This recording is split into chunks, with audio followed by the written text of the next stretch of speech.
Hey y'all, Kenny here. Thanks for joining me. Today I have a vintage Bushnell Sportview 3x9x32 scope that I bought new back about 1980. I think I paid around 25 bucks for this scope.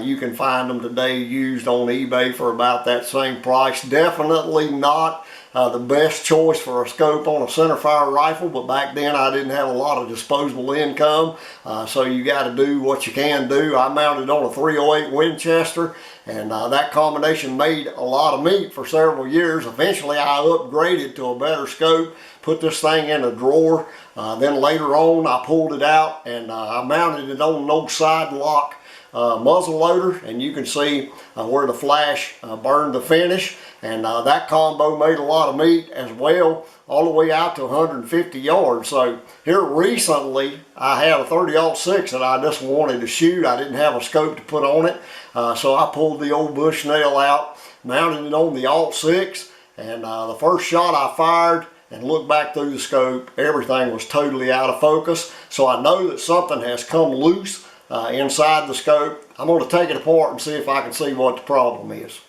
So we're going to do like a possum and start at the rear. This is the ocular lens, and there's nothing really that holds it on this scope. Yeah, this little jam ring. Once you get your reticle focused, you jam that down, but you just screw this whole lens assembly off. Up inside is the reticle. There are 3 little tiny screws. I've already broken those loose. Let me get the reticle out. I'll let you have a look at it. So there is the reticle. Really fragile, so be careful with that. All you have to do is touch it to destroy it. I'm going to put it in this little Dremel tool container along with my screws for safekeeping. You can see the erector as it is without the reticle. Next is the objective lens up front, and I use this strap wrench to break it loose. You may have enough grip to do it without a wrench, but it is pretty tight. In cases where it's extremely tight, you can heat this bell up with a propane torch or butane or whatever. Just be careful to protect your finish, and then you just screw the objective lens off.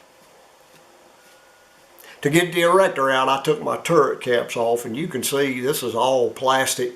That gives you an indication of how cheap this little scope is. And I back my turrets out. I generally back them all the way out till they stop, but these are going to back out enough, it looks like, that the little detent pins are going to fly out. So I'm out far enough to get the erector out.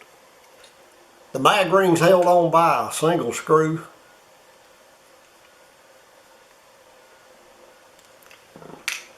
Then underneath the mag ring are the 3 little small screws that holds the erector in the scope tube.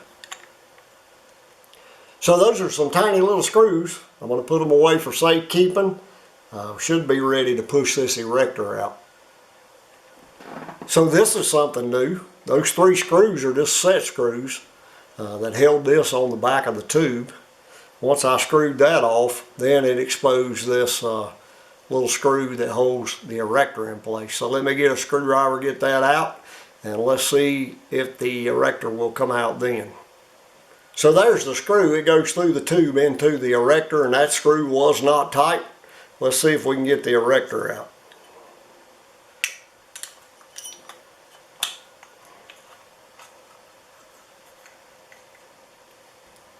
Should be a spring in here. There it is. It fell out and went across the table. So I really don't know what happened as far as focus, because everything is in place. This is the erector. There are 2 sets of lenses in here, and as you turn your mag ring, as you can see, it changes the distance between those 2 lenses, and that's what changes the magnification of the scope. Back here at the rear, it was held in, this erector, by that single screw. It was loose, but it appears that it has to be loose.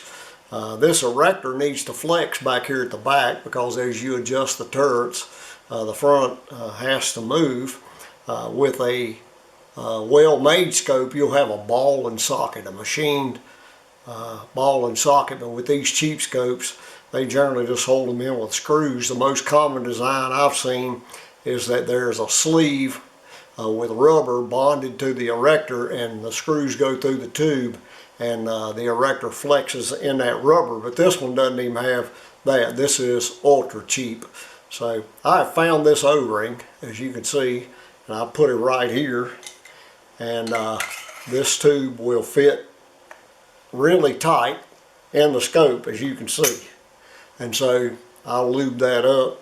But that rubber ring, and I have done this before, will help keep this erector centered at the rear, and that should improve how this scope holds zero. Of course, with plastic turrets and that sort of thing, you're not going to have a super accurate scope. A scope like this will work really well though on a rim fire. I'll probably clean it up and put it back together with the rubber O-ring in place.